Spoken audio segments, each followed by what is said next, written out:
আপনি কি জানেন যে বর্ণপরিচয়ের পরে আমাদের প্রাথমিক শিক্ষার যে অন্যতম উপকরণ সহজ পাঠ সেটা একসময় বন্ধ করার সিদ্ধান্ত নেওয়া হয়েছিল?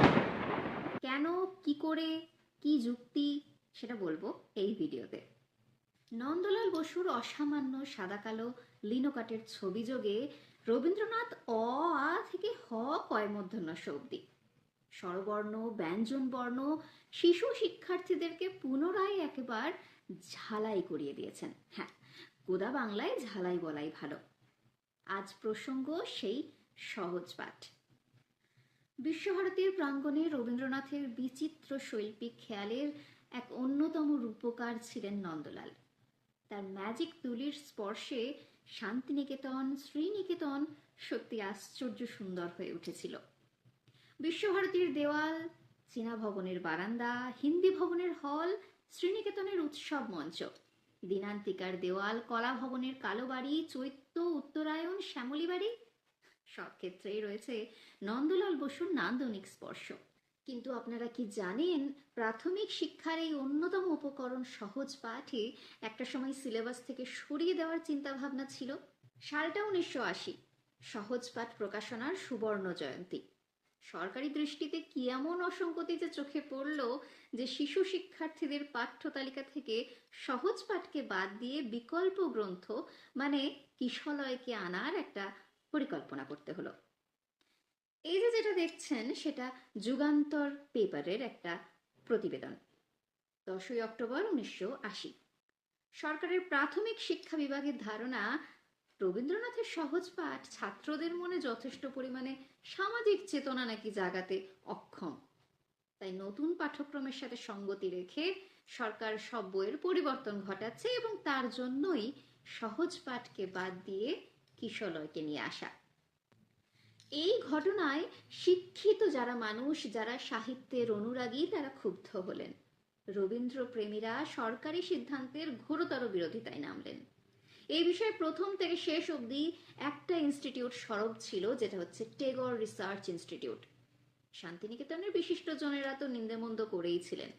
তো কিছু কারণ বলি, যে কারণের জন্য এই সহজ পাঠকে সরিয়ে দেওয়ার একটা চিন্তা ভাবনা হয়েছিল। রাজ্য সরকারের প্রাথমিক এবং মাধ্যমিক শিক্ষা দপ্তরের মন্ত্রী যিনি ছিলেন তখন, তিনি বলেছিলেন নতুন পাঠ্যক্রম সাধারণ মানুষকে তো বটেই, এমনকি চাকর, ধোপা আর কৃষকদেরও আকৃষ্ট করবে, তাদের সন্তানদের শিক্ষাদানের ব্যাপারে তাদেরকে আগ্রহী করবে।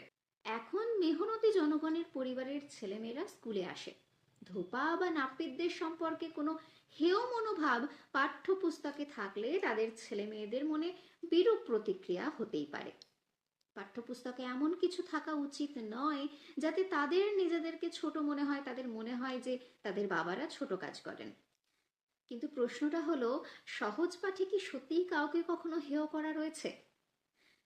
আপামর জনবাসীকে, আপামর জনজীবনের চিত্র তুলে ধরা হয়েছে সেখানে। সেখানে দুই বাংলার নদী, নৌকা, গ্রামগঞ্জ, হাট ঘাট, চাষবাস সব নিয়েই তো একটা অখণ্ড বাংলার সহজ সরল ছবি। সেখানে কি সত্যিই কাউকে ছোট করা হয়েছে? দ্বিতীয়ত উনি বলেছিলেন, থাকে ওরা কান পেতে লুকোনো ঘরের কোণে, ডাক পারে বাতাসেতে, কি করে সে ওরা শোনে। এই ওরা তত নাকি স্পষ্ট নয়। ওদের কাছে যতটা স্পষ্ট এই ভাষা যে ধান রোয়া হয়ে গেছে, মাঠে বাবার কাজ নেই, 3 মাস পরে পাকবে, ধান কাটা হবে, তখন আবার বাবা কাজে যাবে, এইটা নাকি স্পষ্ট বাচ্চাদের কাছে। এই চিত্রকল্প, এই যে ছবি, এই যে লেখা, সেটা নাকি এই ছেলেমেয়েরা বুঝতে পারবে না। প্রসঙ্গ 3। কাল ছিল ডাল খালি, আজ ফুলে যায় ভরে, বল দেখি তুই মালি, হয় সে কেমন করে।